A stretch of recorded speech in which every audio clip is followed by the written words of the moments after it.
So, Dad, can you tell me where you're from? I'm from Martinique, Okay. French Caribbean island. Tell me about Martinique. Martinique was very rural. As a kid, I just remember banana trees, coconut trees, mango trees, the beach, my grandparents, my cousins, the food, the smells, the fruit, playing vegetables. Of course, my family was religious, so going to church. My uncles, Martinique was great. The first memories were great. And it was all black, which you don't really realize until you move to a place where it's all white.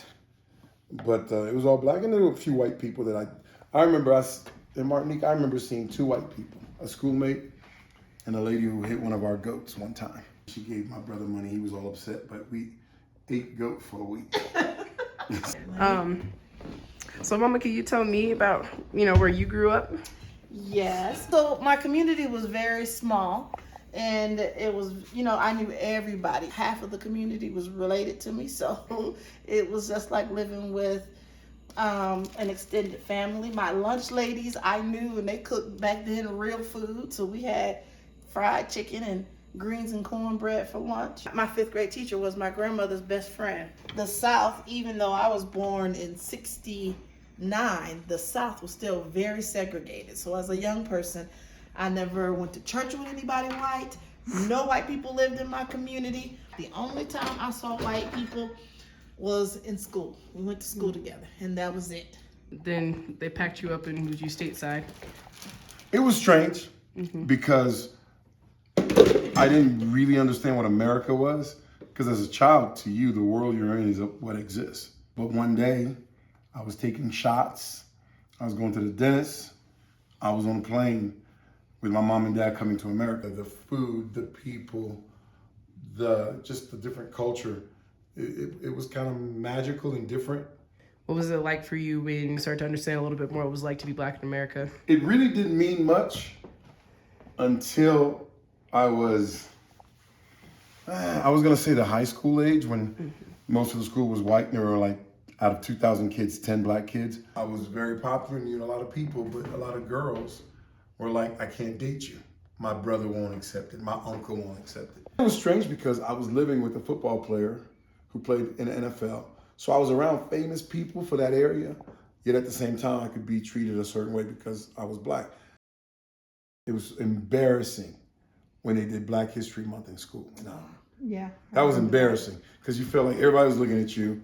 They're talking about slaves. There never seemed to be anything positive about black people. It just was no enlightenment, no redeeming factor to teaching it.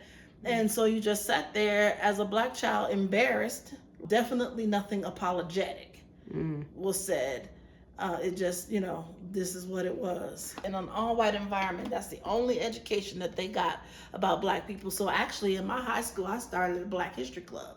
And it was only really a few black kids, me and my sister, and a couple of other black kids. But I was determined to teach my white environment that black people contributed more. My parents actually integrated high school in Alabama, so they had gone through some of the things that was in that history book that my parents had lived, my grandparents had lived, so I knew that it was more to the black community than just slavery.